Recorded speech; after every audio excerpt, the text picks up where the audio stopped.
musibah dapat menimpa siapa saja dan kapan saja. Namun belum tentu semua orang yang mengalami kecelakaan dapat selamat. Dan beberapa orang berikut ini adalah orang-orang yang selamat dari berbagai tragedi mematikan yang nyaris merenggut nyawa mereka. Mungkin bagi manusia, keselamatan yang mereka terima adalah sebuah keberuntungan.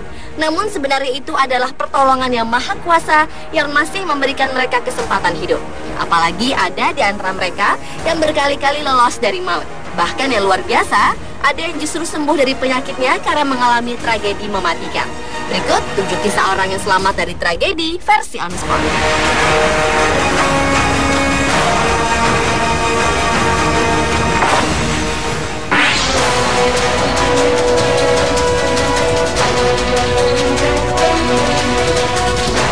Kisah pertama orang yang selamat dari tragedi dialami oleh Raja Hussein bin Talal dari Yordania. Ia 12 kali selamat dari upaya pembunuhan, terutama selama tahun 1950-an hingga 1960-an, dan pernah diselamatkan oleh medali di seragamnya. Usaha pertama terjadi pada tahun 1951 saat Raja Hussein dan kakeknya Raja Abdullah sedang berjalan ke masjid untuk sholat Jumat. Sebuah organisasi ekstrim Palestina menembaki mereka hingga Raja Abdullah tewas. Namun Raja Hussein selamat. 15 tahun kemudian Raja Hussein berhasil menemukan penembak tersebut. Tetapi si penembak sempat mengalihkan senjata ke pangeran muda itu. Untunglah Raja Hussein selamat karena peluru itu tak sengaja dibelokkan oleh sebuah medali yang terdapat pada seragam yang sedang dikenakannya. Selain itu, pada tahun 1970, Raja Hussein juga lolos dari percobaan pembunuhan setelah seorang pria bersenjata melepaskan tembakan pada iring-iringan mobil kerajaan. Raja Hussein sempat dikatakan terluka, tapi ternyata supirnya lah yang terluka dalam serangan yang terjadi di kota Swelih itu. Pada kejadian itu, Raja Hussein sempat melompat keluar dari mobilnya dan menembak balik ke arah para penembak. Tahun 1999, Raja Hussein akhirnya wafat, tetapi bukan karena serangan, melainkan akibat penyakit kanker di usia 63 tahun.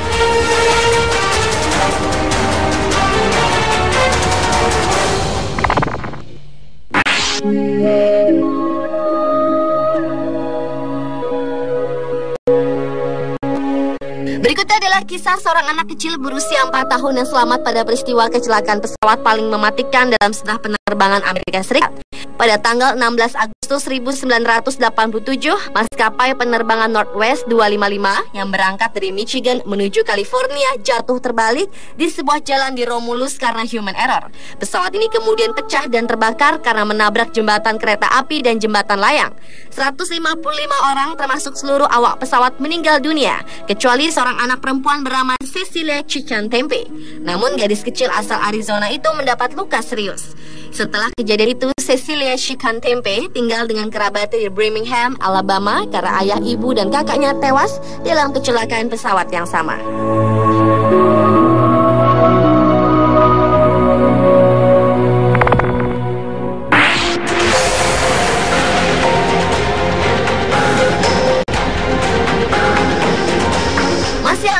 Kita tragedi penembakan di Aurora, Colorado, Amerika Serikat saat pemutaran perdana film terbaru Batman The Dark Knight Rises. Dengan membabi buta, pelaku yang bernama James Holmes menembaki seisi teater. Salah satu korban yang tertembak bernama Petra Anderson. Gadis berusia 22 tahun itu mengalami 3 tembakan, yaitu di tangan, mengenai hidungnya, dan menembus ke otaknya. Namun anehnya, akibat peluru yang menembus otaknya itu, Petra yang memiliki penyakit aneh di otaknya justru menjadi sembuh. Sejak kecil, otak Petra mempunyai saluran kecil yang mengalir melalui otaknya, namun hingga kini penyakit tersebut belum diketahui. Dan peluru James Holmes justru mengenai penyakitnya itu, bukan bagian vital otak Petra. Menurut seorang neurologis, Dr. Sanjay Gupta, kasus Petra ini seharusnya membuat Petra mengalami kerusakan parah di otaknya. Namun justru karena penyakit yang ia derita, Petra justru selamat dari tragedi itu. Petra Anderson yang kini sudah semakin membaik bukan saja selamat dari aksi yang terkenal dengan sebutan penembakan Batman itu, tetapi ia juga sembuh dari penyakitnya.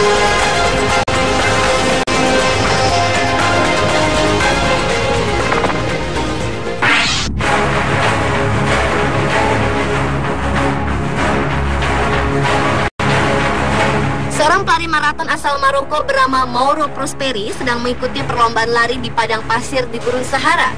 Setelah berlari selama 6 hari dan sejauh 233 km, Mauro justru tersesat akibat diterjang badai. Ia pun kebingungan dan tetap terus berjalan, namun menuju arah yang salah, yaitu menuju Aljazair. Karena kehabisan makanan dan cadangan air, Mauro mencoba bertahan hidup dengan meminum air senia sendiri dan memakan kelelawar yang tinggal di sebuah masjid kosong yang ia temukan. Bahkan terkadang Mauro pun terpaksa memakan ular yang ia temukan di padang pasir. Mauro akhirnya menyerah. Ia mencoba bunuh diri dengan memotong pergelangan tangannya. Namun usahanya gagal karena darahnya menebal dan bergumpal akibat kekurangan air. Ia sulit untuk meninggal. Setelah 9 hari sendirian di padang pasir, Mauro ditemukan oleh satu keluarga pengembara.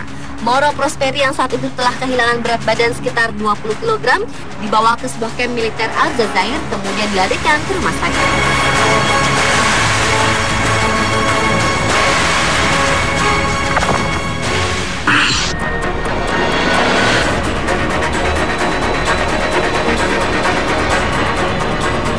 Selanjutnya adalah kisah yang dialami Joe Simpson, pendaki asal Inggris. Tahun 1985, Joe Simpson dan Simon Yates menjadi orang pertama yang berhasil mendaki puncak Ciudad Grande di pegunungan Andes, Peru. Namun tragedi terjadi saat kedua pendaki itu melakukan perjalanan turun. Joe terjatuh ke jurang es sejauh lebih dari 30 meter hingga kakinya patah. Sang partner Simon Yates berusaha menolong dengan melemparkan tali. Tetapi karena hari semakin gelap dan badai salju menghadang, Simon yang mengira Joe telah tewas pergi meninggalkan Joe yang tergantung tak berdaya di atas jurang. Ajaibnya dengan susah payah, Joe menghabiskan waktu 3 hari untuk naik dan kemudian merangkak kembali ke kemah utama.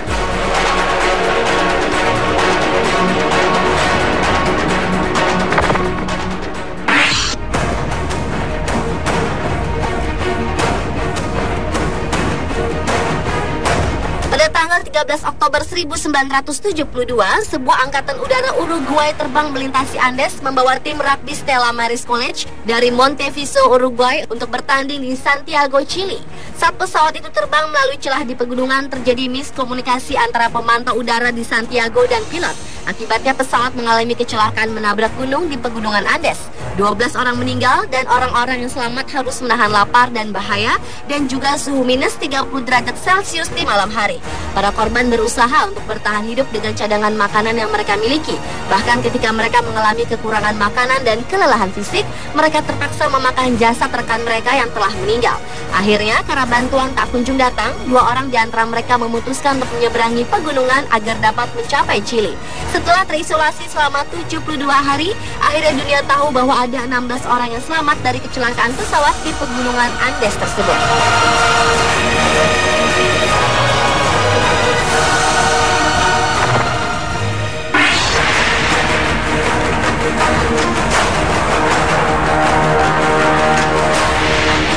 September 2008, seorang tunawisma berusia 46 tahun bernama Robert Evans ditabrak lari oleh sebuah mobil.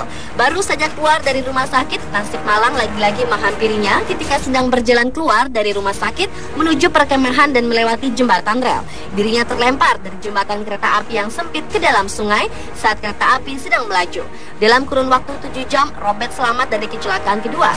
Menurut polisi, Robert ditabrak oleh tangga kereta api yang terletak di samping kereta karena jembatan kereta api tersebut hanya cukup untuk menampung rel kereta api dan tidak untuk para pejalan kaki atau lalu lintas lainnya.